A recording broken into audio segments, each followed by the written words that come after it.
বাংলাদেশের বিদেশে অবস্থিত মিশন, দূতাবাস এবং হাই কমিশনগুলো থেকে নাকি বর্তমান রাষ্ট্রপতি মোহাম্মদ শাহাবুদ্দিনের ছবি নামিয়ে ফেলার নির্দেশ দেওয়া হয়েছে। হ্যাঁ, ঠিকই শুনেছেন, রাষ্ট্রপতির ছবি। কিন্তু কেন? তাও আবার লিখিত কোনো নির্দেশ নয়, দেয়া হয়েছে মৌখিক নির্দেশে। কে দিল এই নির্দেশ? এবং সবচেয়ে বড় প্রশ্ন, এই নির্দেশ মৌখিক কেন? দেশের গণমাধ্যমগুলোতে মৌখিক নির্দেশের খবর সয়লাভ হলো, মুখে কুলুপ এঁটেছে পররাষ্ট্র মন্ত্রণালয়। তাদের এমন নীরবতায় খবরটি গভীর বিতর্ক এবং আলোচনার জন্ম দিয়েছে। এটি শুধু একটি ছবির বিষয় নয়, এটি দেশের ভাবমূর্তি এবং সরকারি কার্যপ্রণালীর স্বচ্ছতা নিয়ে প্রশ্ন তুলেছে। আবার মৌখিক আদেশ দিয়ে বিদেশি মিশন থেকে রাষ্ট্রপতির ছবি সরালেও খোদ দেশের পররাষ্ট্র মন্ত্রণালয়ে এখনো ঝুলছে রাষ্ট্রপতির ছবি। এমন বৈপরীত্য পুরো বিষয়টিকে আরও রহস্যময় করে তুলেছে। আবার 1 বছর পর কেন এমন নির্দেশ দেওয়া হলো? হঠাৎ করে এমন নির্দেশ দেওয়ার পেছনে কি আছে অন্য কোনো রহস্য? সাম্প্রতিক সময়ের কোনো ইস্যু বা বিষয় এর সাথে কি জড়িত? রহস্যের জট খুলতে চলুন যাওয়া যাক বিশ্লেষণে।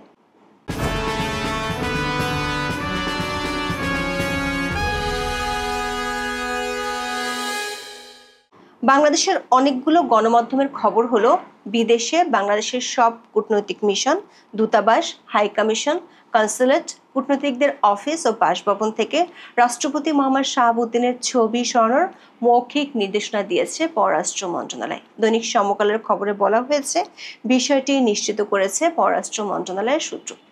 দৈনিক কালের কণ্ঠ সহ একাধিক গণমাধ্যমের খবর হলো, নির্দেশটি ছিল মৌখিক। চ্যানেল 24 এর খবরে বলা হয়েছে, বিষয়টি নিশ্চিত করে পররাষ্ট্র মন্ত্রণালয়ের সংশ্লিষ্ট সূত্র জানিয়েছে, এরই মধ্যে 70টি মিশন থেকে রাষ্ট্রপতির ছবি সরানো হয়েছে। বাকি মিশনগুলো থেকেও রাষ্ট্রপতির ছবি সরানোর নির্দেশ দেওয়া হয়েছে। আগে থেকে এই ছবি না রাখার কোনো নির্দেশনা ছিল না। দর্শক, সবগুলো গণমাধ্যমের খবরে একটি বিষয় নিশ্চিত, মৌখিক নির্দেশের মাধ্যমে হঠাৎ করেই এমন কাজ করেছে পররাষ্ট্র মন্ত্রণালয়। এই খবরটিতে কিছু প্রশ্ন উঠে আসে। প্রথমত, বাংলাদেশের সরকারি মিশন, দূতাবাস ও হাই কমিশনে কার কার ছবি টাঙানোর নিয়ম আছে? দেশের সংবিধান, আইন, সরকারি রুলস অব বিজনেস এবং ক্যাবিনেট ডিভিশনের আদেশ ও নির্দেশে এ নিয়ে কি বলা আছে? দ্বিতীয় প্রশ্ন হলো, হঠাৎ করে 1 বছর পর কেন এমন নির্দেশ দেওয়া হলো, যেখানে 5ই আগস্টের পরপরই শেখ হাসিনা ও জাতির জনকের প্রতিকৃতি হিসেবে বঙ্গবন্ধু শেখ মুজিবুর রহমানের ছবি সরানো হয়েছে? তার মানে কি এর মধ্যে অন্য কোনো রহস্য আছে? তৃতীয় প্রশ্ন হলো, আদেশটি মৌখিক কেন? তাও আবার সেটি 15ই আগস্ট রাতে দেওয়া হলো কেন, যেখানে পররাষ্ট্র মন্ত্রণালয় এখনো রাষ্ট্রপতির ছবি ঝুলছে? তাহলে কি এখানে অন্য কোনো গেম আছে? গণপ্রজাতন্ত্রী বাংলাদেশ সংবিধানের 4 ক অনুচ্ছেদে স্পষ্টভাবে জাতির পিতা হিসেবে বঙ্গবন্ধু শেখ মুজিবুর রহমানের প্রতিকৃতি সংরক্ষণ ও প্রদর্শনের বাধ্যবাধকতা আরোপ করেছে। এই অনুচ্ছেদটি 2011 সালের 5ম সংশোধনীতে যুক্ত করা হয়। এই বাধ্যবাধকতা বিভিন্ন সরকারি ও আধা সরকারি কার্যালয়, স্বায়ত্তশাসিত প্রতিষ্ঠান, সংবিধিবদ্ধ সরকারি কর্তৃপক্ষ, সরকারি ও বেসরকারি শিক্ষা প্রতিষ্ঠান এবং বিশেষভাবে বিদেশে অবস্থিত বাংলাদেশের দূতাবাস ও মিশন সমূহের জন্য প্রযোজ্য। বাংলাদেশের সংবিধান অনুযায়ী শুধুমাত্র জাতির পিতা বঙ্গবন্ধু শেখ মুজিবুর রহমানের প্রতিকৃতির কথা উল্লেখ করা হয়েছে, অন্য কারো ছবি টাঙানোর কথা বলা হয়নি। তবে বিগত আওয়ামী লীগ সরকারের আমলে সরকারি অফিসগুলো বঙ্গবন্ধু এবং প্রধানমন্ত্রীর ছবি টাঙানো হতো। গত বছরের 5ই আগস্ট শেখ হাসিনা সরকারের পতনের পর সবগুলো সরকারি অফিস থেকে শেখ হাসিনার ছবি সরিয়ে ফেলা হয়। সাংবিধানিক বাধ্যবাধকতা থাকায় প্রথম দিকে সরকারি উপদেষ্টা থেকে শুরু করে সবখানে বঙ্গবন্ধুর ছবি ছিল, কিন্তু সরকারি মব বাহিনীর নজরে বিষয়টি আসলে সবখান থেকে কোনো ধরনের ঘোষণা ছাড়াই বঙ্গবন্ধুর ছবি সরিয়ে ফেলা হয়। তবে তখনও বঙ্গভবনে সাংবিধানিক বাধ্যবাধকতা মেনে বঙ্গবন্ধুর ছবি ছিল। গত বছরের 11ই নভেম্বর মাহফুজ আলম উপদেষ্টা হিসেবে শপথ নিতে গিয়েছিলেন বঙ্গভবনে। সেখানে তিনি শপথ নেওয়ার পরপরই বঙ্গভবনের দরবার হল থেকে বঙ্গবন্ধুর ছবি সরিয়ে ফেলে বিতর্কের জন্ম দেন। এরপর থেকে মোটামুটি সব সরকারি দপ্তর থেকে বঙ্গবন্ধুর ছবি নামিয়ে ফেলা হয়। সরকারের একাধিক সূত্র বলছে, বিদেশে বাংলাদেশি দূতাবাস, মিশন ও হাই কমিশনগুলোতে রাষ্ট্রপতির ছবি রাখা এক ধরনের প্রেসিডেন্স বা নর্মসে পরিণত হয়েছে। এটিকে একটি শিষ্টাচারমূলক নিয়ম হিসেবে দেখা হয়। যদিও রুলস অফ বিজনেসে এ নিয়ে সরাসরি কোনো বিধান নেই। রুলস অফ বিজনেস হলো মৌলিক প্রশাসনিক দলিল, যা সংবিধানের 55(6) অনুচ্ছেদ অনুযায়ী রাষ্ট্রপতির ক্ষমতা বলে বর্ণিত হয়।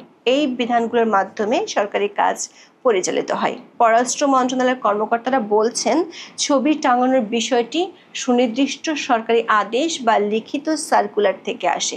দৈনিক প্রথম আলোর খবরে বলা হয়েছে, এই মুহূর্তে সারা বিশ্বে বাংলাদেশের 82টি মিশন ও উপমিশন রয়েছে।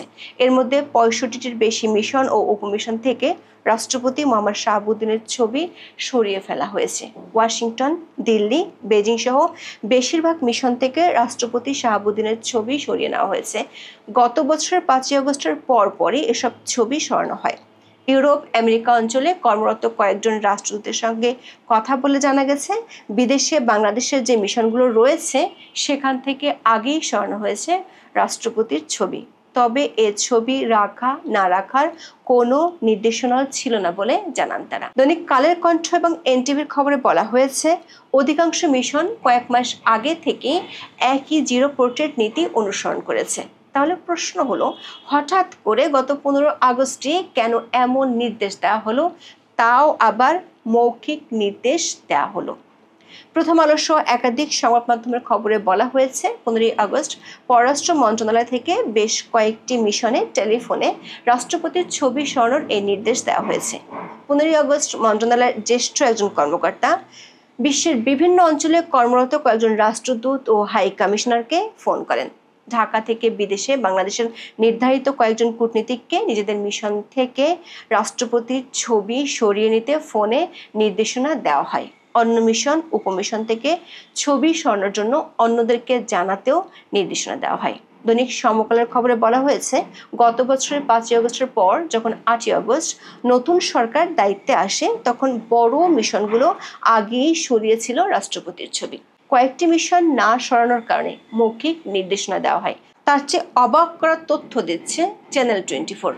সংবাদ চ্যানেলটির খবরে বলা হয়েছে, 70টি বিদেশি মিশন ও দূতাবাস থেকে সরানো হলো পররাষ্ট্র মন্ত্রণালয়ের ক্যাফেতে এখনো আছে রাষ্ট্রপতি মোহাম্মদ শাহাবুদ্দিনের ছবি।